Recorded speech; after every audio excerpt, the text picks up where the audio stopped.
¿Cuán buena es la noticia que nos vas a dar? Bueno, en principio era algo esperado, Sí. y es un poco de lo que llamamos alivio para los bolsillos de los más vulnerables. Estamos hablando del incremento en las jubilaciones, en las pensiones y en las asignaciones universal por hijo. Sabés que ahí hay una composición de una fórmula que en su momento fue polémica, pero que fue aprobada y que ya se está aplicando, que es una fórmula de ajuste que toma la remuneración imponible del promedio de los trabajadores del sector formal y también un componente de inflación. 70% remuneraciones, 30% inflación. Es decir, no es que va a ajustar a la par de la inflación. En algún momento se habló de esa situación, pero bueno, hoy ajusta con otra fórmula que toma en cuenta remuneraciones que evidentemente quedaron en su promedio por detrás de la inflación. O sea, va a ser un poco abajo de la inflación. Sí, eso te lo cuento para que sepas por qué y de dónde surge este porcentaje que te vamos a mostrar en pantalla, que tiene que ver con el primer aumento del año, un 11,8% de incremento para las jubilaciones, para las pensiones. Este incremento nos va a mostrar cómo va a evolucionar el haber mínimo. Fíjate que hoy está en 9.309 pesos, Fede. Ese es el haber mínimo. Muchas personas en situación vulnerable por percibir este haber mínimo. Va a pasar entonces en marzo con este incremento ese haber a los 10.410 pesos.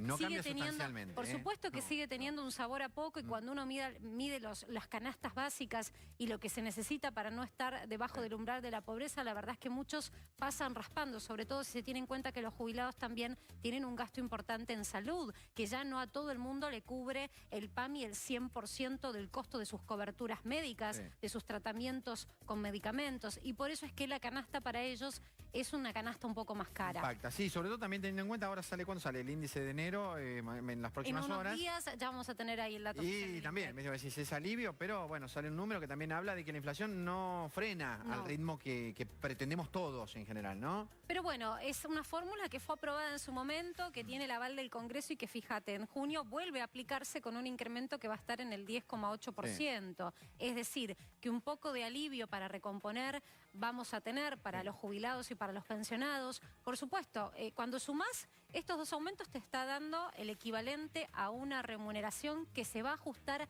un 23,9%, un 24%. Si tomás la proyección oficial de inflación, va a estar por encima.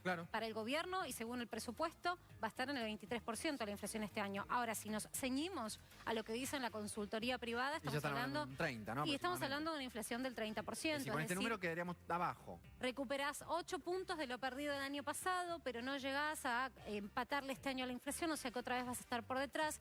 Por supuesto, son proyecciones. En principio, si tomamos la oficial, que es la que toma el gobierno para dar también estos anuncios, va a estar levemente por encima. Pero fíjate cómo queda el haber mínimo en junio, en 11.534 pesos, versus canastas básicas que están por encima de los 25.000 pesos y que si sumamos la composición de los medicamentos se encarece todavía aún más. 23,9%, veremos si esto va a la par o no de la inflación. En principio, si nos guiamos por la consultora privada, las consultoras privadas en promedio están dando un 29%, así que no estaría en línea.